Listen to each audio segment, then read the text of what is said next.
কাৰ জন্মবাৰ্ষিকীত প্ৰতি বছৰে 23 জানুৱাৰী তাৰিখে পৰাক্ৰম দিৱস হিচাপে পালন কৰা হয়?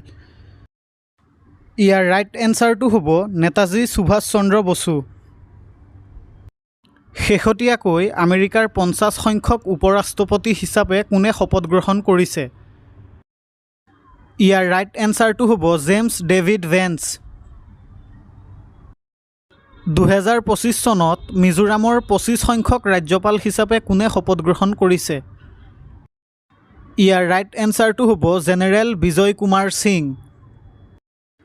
কোনখন দেশে 2025 চনৰ খো-খো বিশ্বকাপ মহিলা শাখাত জয়লাভ কৰিছে?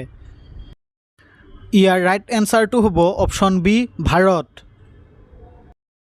CRPFৰ নতুন সঞ্চালক প্ৰধান হিচাপে কাক নিযুক্তি দিয়া হৈছে?